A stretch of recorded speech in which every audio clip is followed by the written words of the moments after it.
Yahudiylarga qarshi Falastin va Arab ozodlik harakatlari o'zlarida tajriba, tayyorgarlik va qurol-yarog' yetishmasligiga qaramay, kurashni davom ettirdilar.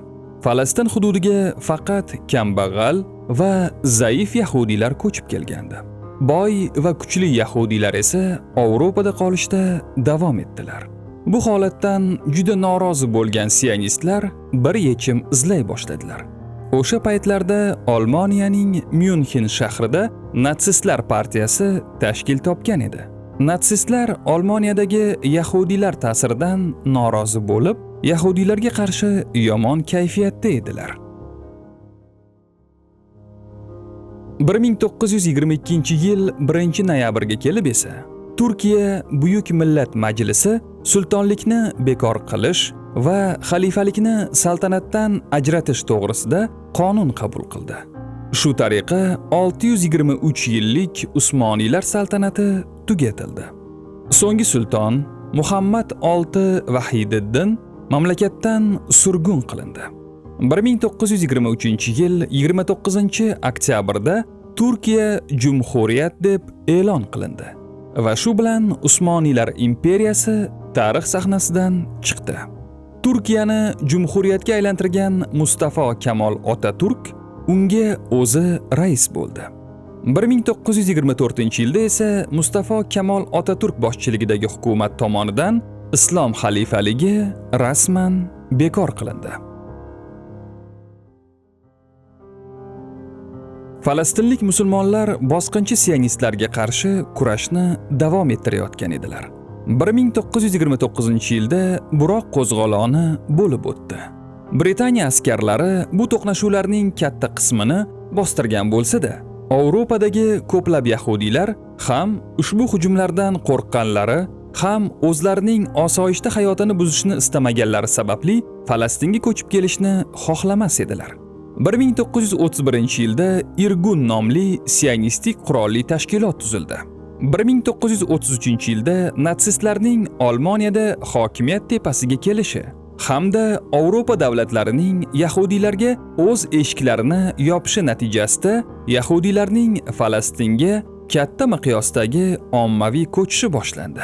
Natijada 1936-yilda Buyuk Arab qo'zg'oloni boshlandi. Bu qo'zg'olon 1939-yilda Buyuk Britaniyaning yahudiy ko'chmanchilar sonini cheklash bo'yicha yangi qarorlar qabul qilishiga olib keldi.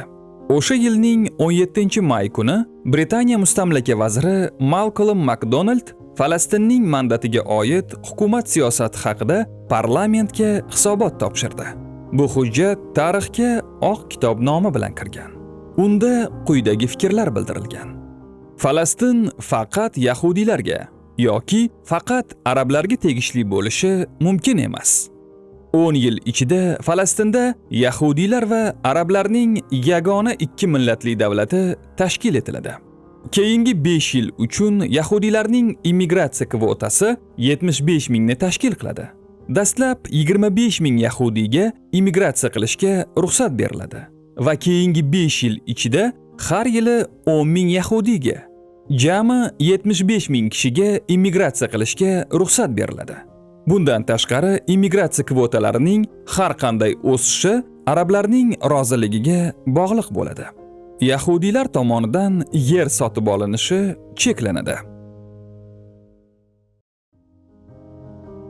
Bu qarordan so'ng Britaniya hatto Falastin qirg'oqlariga yetib kelgan ayrim yahudiy ko'chmanchilarini ham ortga qaytara boshladi. Bularning barchasi Falastin qarshilik harakatining bosimi natijasida yuz bergandi. O'sha vaqtda Falastinda yashayotgan sionistlar soni sezilarli darajada oshgan edi. Endi ularni oddiy yahudiylar emas, balki sionistlar deb atash to'g'riroq bo'lardi. Chunki ular Falastinda yahudiy davlati barpo etish g'oyasini qo'llab-quvvatlar edilar. O'sha davrda sionistlar Falastin aholisining 28.2%ni tashkil etgandi. Cheklovlardan so'ng sionist yahudiylar Falastinga endi faqat maxfiy yo'llar bilan kelishga majbur bo'lishdi. Sionist yahudiy qurolli guruhlari Londonning bu harakatini xiyonat deb hisoblab, Britaniya ma'muriyatiga qarshi hujumlar uyushtira boshladi. McDonald oq kitobiga keskin munosabat bildirgan sionistlar bu hujjat orqali Britaniya Yahudiy milliy vatani barpo etilishini qo'llab-quvvatlashdan voz kechdi. Hatto bu maqsad yo'lida to'siqqa aylandi deb hisobladilar. Sionistlar uchun burilish nuqtasi bo'lgan ushbu voqeadan so'ng ularning kuchli davlat homiyligini qo'lga kiritish strategiyasida tarixiy o'zgarish yuz berdi. Natijada sionistik diplomatiya Britaniya o'rniga Amerika Qo'shma Shtatlariga egallashini ta'minlash yo'liga o'tdi. 1939-yilda Ikkinchi jahon urushi boshlandi. Bu urush davrida Adolf Hitler boshchiligidagi natsistlar Olmoniyada va keyinchalik bosib olingan hududlarda yahudiylarga nisbatan keskin ta'qib siyosatini olib bordilar. Adolf Hitler boshchiligidagi natsistlar 1933-yildan buyon Olmoniya hokimiyati tepasida edi va urush yillarida yahudiylarning ahvoli yanada og'irlashdi. Sionistlar esa bu vaziyatdan o'z maqsadlari yo'lida foydalanishga harakat qildilar. Ular yahudiylarga biz sizlarni avval ham Falastinga ko'chib kelishga chaqirgan edik. Eshiklarimiz hanuz ochiq. Kelinglar deya murojaat qildilar. Natijada Falastinga yahudiylarning ko'chib kelishi yanada kuchaydi.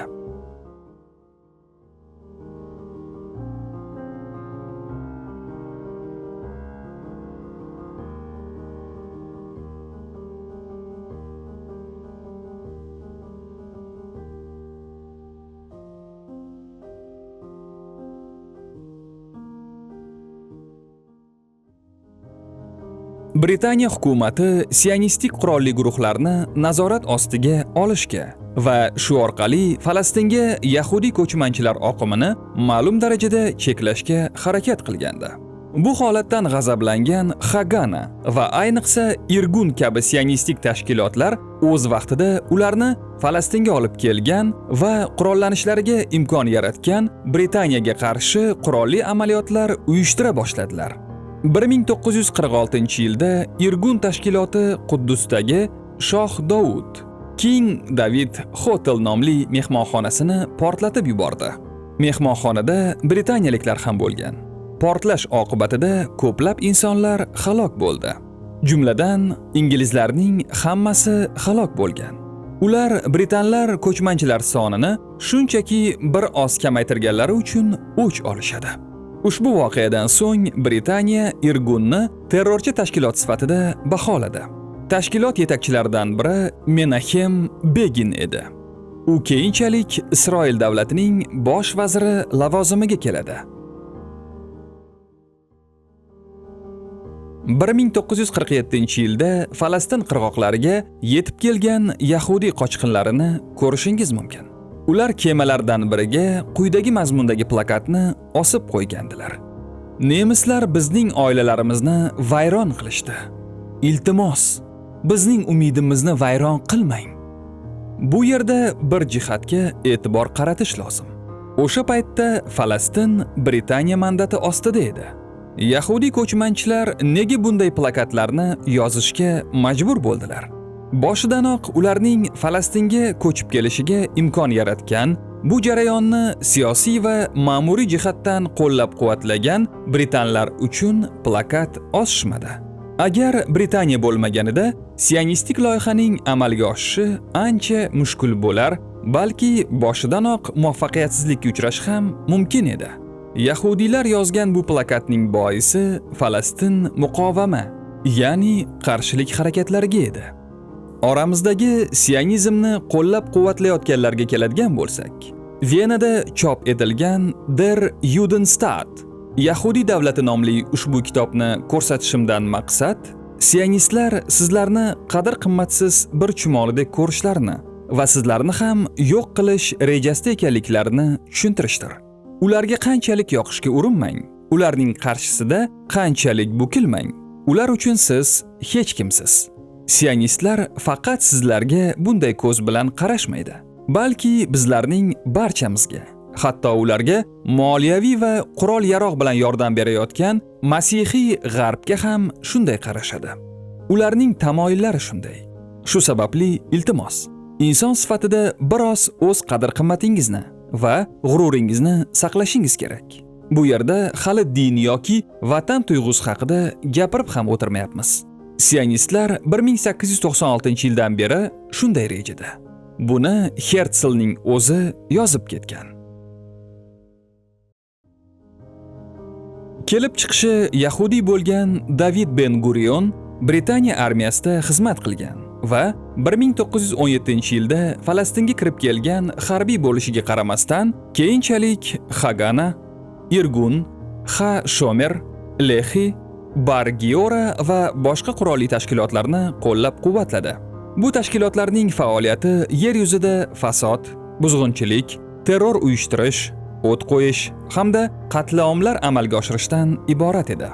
Ular butun boshli qishloqlarni majburan ko'chirib, yerlarni tizimli ravishda bosib olishga kirishdilar. Bu jarayon shu tarzda 1947-yilgacha davom etdi. 1947-yilda London Falastin mandatidan voz kechishga qaror qildi va yordam so'rab BMTga murojaat qildi. BMT Bosh Assambleyasi Falastin bo'yicha maxsus qo'mitani UNSCOPni tashkil etdi. Maxsus qo'mitaga faktlarni aniqlash va qayd etish, Falastin muammosiga oid barcha masalalarni tekshirish va tavsiyalar berish uchun keng vakolatlar berildi. Qo'mita Falastinda va zarur deb hisoblagan boshqa joylarda tekshiruvlar o'tkazish huquqiga ega bo'ldi. Qo'mitaning 1947-yil 3-sentyabrdagi hisobotida Falastin uchun Britaniya mandatining bekor qilinishi qo'llab-quvvatlandi.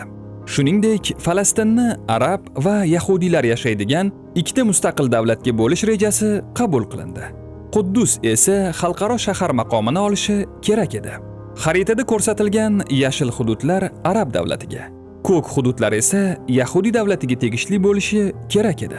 Muqaddas shahar Quddus esa xalqaro hudud sifatida oq rang bilan ajratilgan hudud ichiga kiritilgan edi. Tashkil etilishi rejalashtirilgan 11,000 kvadrat kilometrlik arab davlatida 725,000 arab va 10,000 yahudiy yashashi ko'zda tutilgandi. 15,000 kvadrat kilometrlik yahudiy davlatida esa 498,000 yahudiy va 407,000 arab yashashi kerak edi.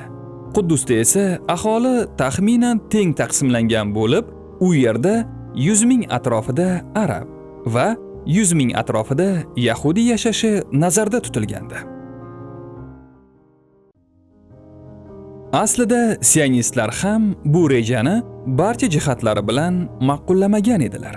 Biroq ular bu rejani uzoq yillardan beri kutib kelgan va amalga oshirishga urinayotgan yahudiy davlatining barpo etilishi yo'lidagi muhim qadam sifatida qabul qildilar.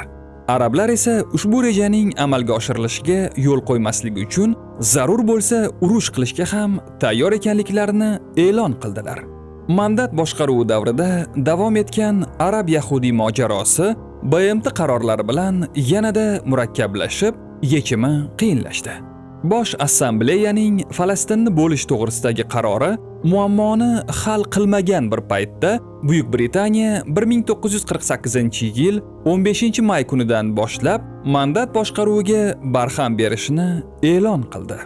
BMT Bosh Assambleyasining 1947-yil 29-noyabrdagi qaroriga ko'ra, Britaniya 1947-yil dekabr oyidan boshlab Falastindagi harbiy kuchlarini olib chiqishni boshladi.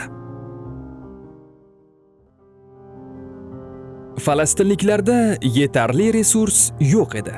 Ularning qo'lida qurol-yarog' ham, muntazam harbiy tuzilma ham mavjud emas edi. Rasmiy va markazlashgan tashkilotlari ham yo'q edi. Buning ustiga Britaniya Falastinni tark etar ekan, o'zidan keyin sionistik kuchlarni qoldirib ketdi. Ular Amerika va Britaniya qurollari bilan qurollangan, hatto o'z qurol-yarog' ishlab chiqarish zavodlariga ham ega edilar. Shuningdek, ular muhim buyruq markazlari va strategik nuqtalarni nazorat qilardi. Britaniya ortda qoldirgan deyarli barcha imkoniyatlar endi ularning qo'lida edi. Kechagina Britaniyaniki bo'lgan narsa bugun sionistlarning mulkiga aylangandi. 1948-yil 14-mayda Britaniya mandati tugashidan bir kun avval sionistlar bosqinchi davlat deklaratsiyasini qabul qilishadi. Birinchi bosh vazir etib tayinlangan David Ben-Gurion mustaqil Isroil davlati tuzilganini tantanali ravishda e'lon qildi.